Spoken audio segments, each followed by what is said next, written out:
जो कॉन्ट्रैक्ट के लिए एक और एसेंशियल कैरेक्टरिस्टिक है that it is a capacity of the partner.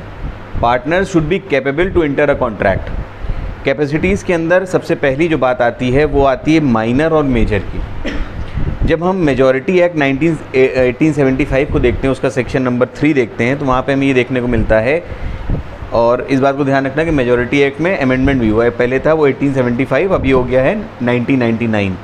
तो उसके सेक्शन 3 में ये लिखा है, a person domiciled in India who is under 18 years of age is a minor.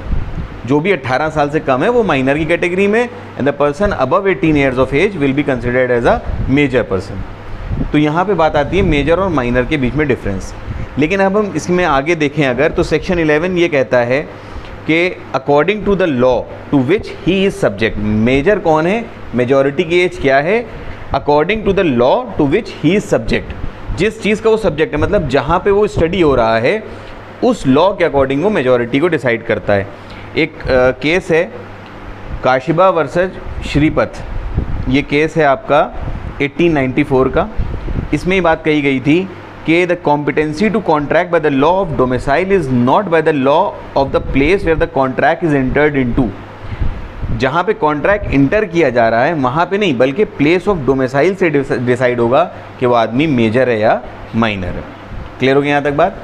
तो यहाँ पे कुल मिला के बात ये आती है कि एक जो माइनर पर्सन है वो किसी भी कॉन्ट्रैक्ट में इंटर नहीं कर पाता है, लेकिन मेजर पर्सन कॉन्ट्रैक्ट में इंटर करता है. अगर कोई 18 साल से ज़्यादा का है देन ओनली ही और she can enter into a contract, और वो एक वैलिड कॉन्ट्रैक्ट का पार्ट बन जाएगा. अब बात आती है कि माइनर के एग्रीमेंट के बारे में हम कहें क्या. What is minors agreement ruling. तो हम देखते हैं, पहला है कि an agreement by a minor is absolutely void and inoperative as against him. अगर कोई भी कॉन्ट्रैक्ट एक माइनर करता है तो agreement, I am not talking about contract, agreement contract से पहले की बात है. कोई भी एग्रीमेंट अगर माइनर करता है तो वो एब्सोल्युटली वॉइड है, इनऑपरेटिव है, वो चालू या वो लागू नहीं हो सकता. क्यों? क्योंकि कहा जाता है कि माइनर जो होता है उसकी मेंटल फैकल्टी जो होती है, उसके सोचने समझने की ताकत, उसके लिए क्या अच्छा है क्या बुरा है, वो डिसीज़न नहीं ले सकता है. तो हम ये मानते हैं कि एक बच्चा जो डिसीज़न ले ही नहीं पा रहा है, हम उसको अपने फ़ायदे के लिए बेवकूफ़ बना सकते हैं, हम उस पर एक अलग इम्प्रेशन डाल सकते हैं और उससे अनड्यू एडवांटेज हम ले सकते हैं.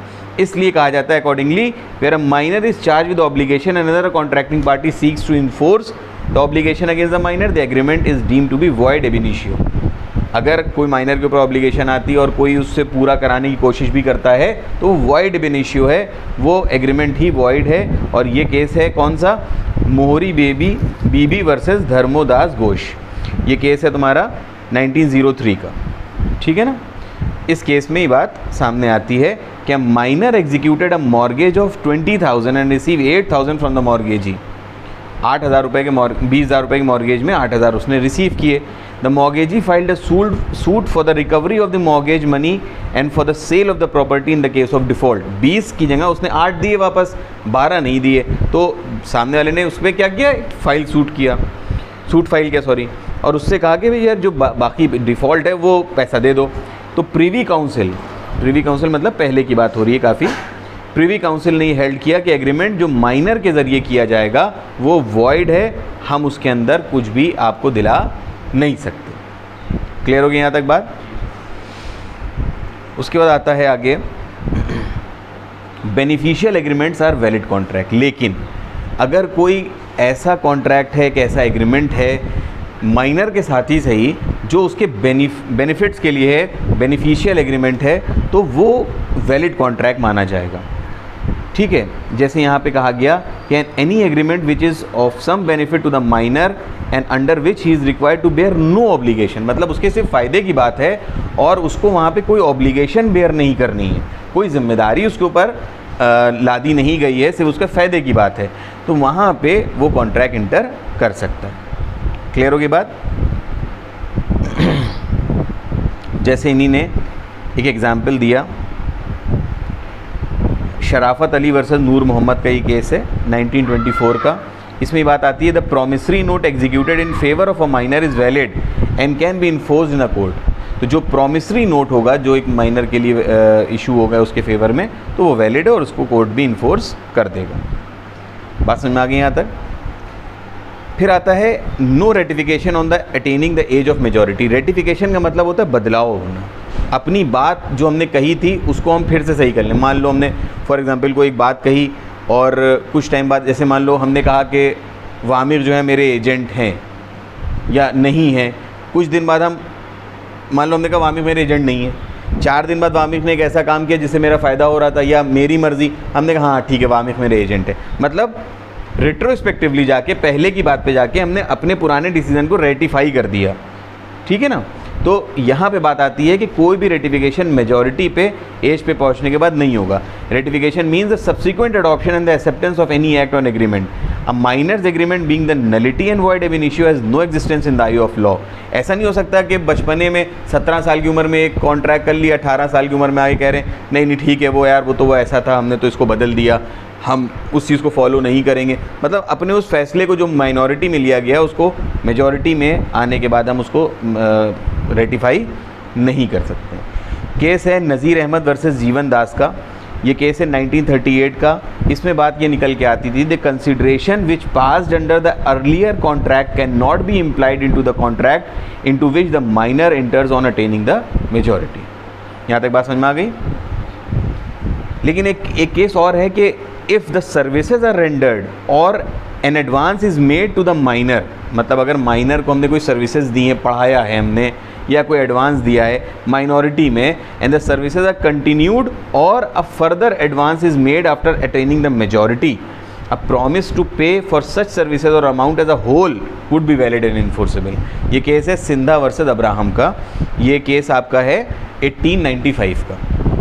इसमें ये है मान लो एक बच्चा है जो 16 साल का है, हम उसको पढ़ा रहे हैं, या मान लिया हमने उसको 16 साल के एक बच्चे को एडवांस दे दिया, फिर वो पढ़ता आराम से सर्विसेज लेता रहा, तो हम पूरे पैसे एक साथ लेंगे। मतलब ऐसा हमने पढ़ाया कि 17 साल ये मान लिए एक एज का डिफरेंस है, इधर वो 18 हो गया इधर 17, जनवरी के बाद वो 18 हो गया, जनवरी से पहले 17 था। हमने उसको पढ़ाना जब शुरू किया तो वो माइनर था, लेकिन अभी वो मेजर हो गया, तो हम पूरा पैसा उससे ले सकते हैं, वहाँ पे हम उसका रेटिफिकेशन मान सकते हैं सिर्फ इस केस में।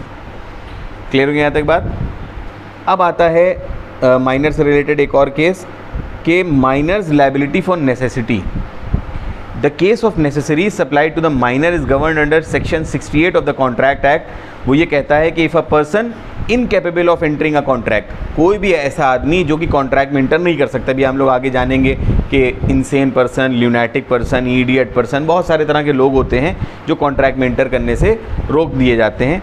उसमें एक माइनर भी है। माइनर की कैपेसिटी नहीं है कि वो कॉन्ट्रैक्ट में इंटर कर सके, and any one who is legally bound to support, और वो उसको सपोर्ट करने को तैयार है, is supplied by another person with necessaries suited to his condition in life, the person who has furnished such supplies entitled to be reimbursed from the property of such incapable person. एक film आई थी राजू चाचा, अजय देवगन शायद उसके अंदर राजू चाचा बने थे, छोटे छोटे बच्चे थे, सब अनाथ बच्चे थे, जहाँ तक मुझे याद है, अगर गलत हो सकता है। वहाँ पे बच्चों के जो गार्जियन थे उस वक्त वो कौन थे? राजू चाचा।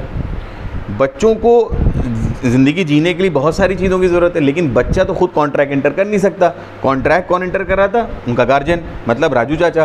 तो राजू चाचा ने जितना भी खर्चा अपने आप से बच्चों की मेंटेनेंस नेसेसिटी के लिए किया, इलीगल नहीं, लीगल नेसेसिटीज़ के लिए किया।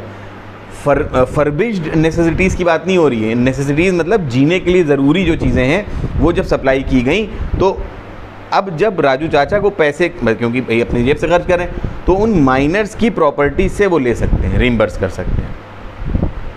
फॉर एग्ज़ाम्पल हमसे किसी ने कहा कि इस बच्चे का ध्यान रखिएगा, इस बच्चे का ध्यान रखिएगा। फॉर एग्ज़ाम्पल हम लोग कहीं बाहर जा रहे हैं, माँ बाप ने उनके कहा हमारा बच्चा यहीं पढ़ाई वढ़ाई, अब मैं बाहर जा रहा हूँ। उस बच्चे की ज़रूरत ज़िंदगी की जितनी भी होगी वो अब मेरी जिम्मेदारी है, क्योंकि वो दे के गए जिम्मेदारी हमें।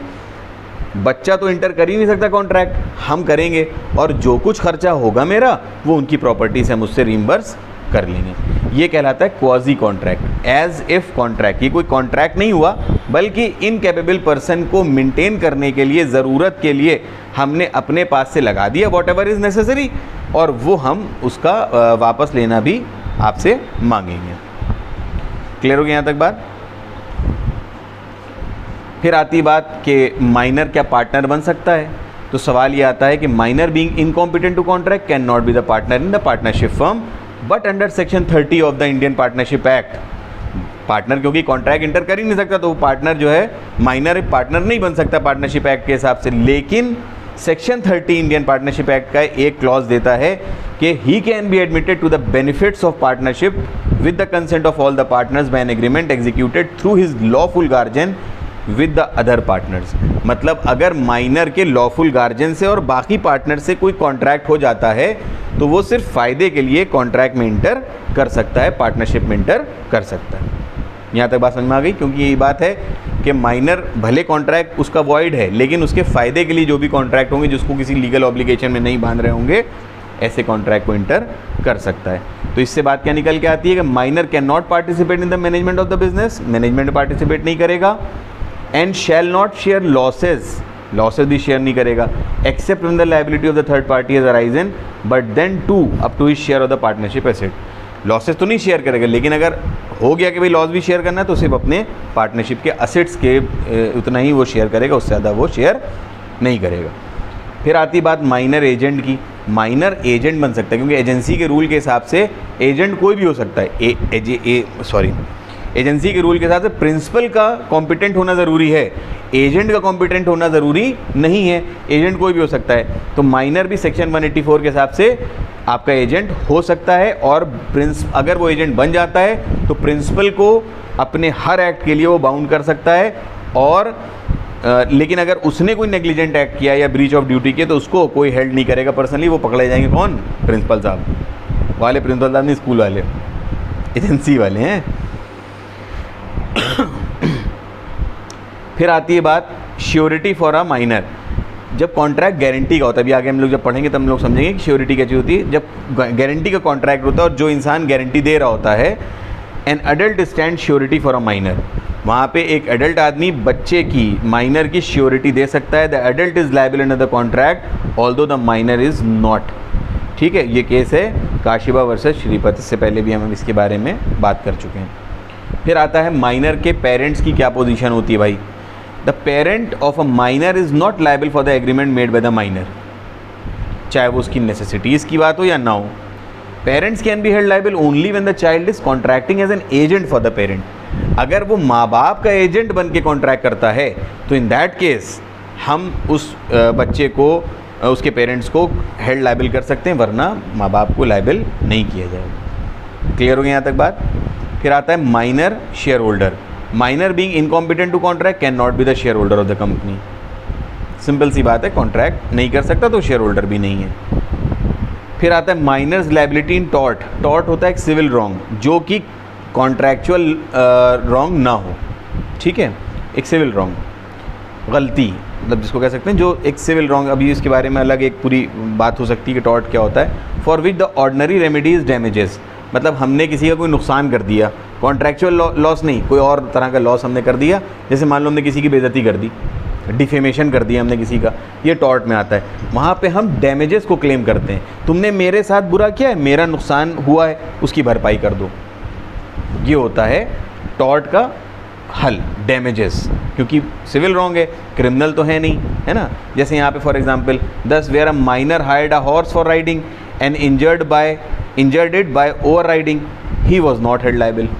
मतलब अगर एक बच्चे ने घोड़े को किराए पे लिया, खूब घोड़ा चलाया, इतना घोड़ा चलाया कि वो घोड़ा गिर गया और गिर के घोड़े की चोट लग गई, अब बच्चे को नहीं पकड़ सकते कि तुमने नेग्लिजेंस करी है।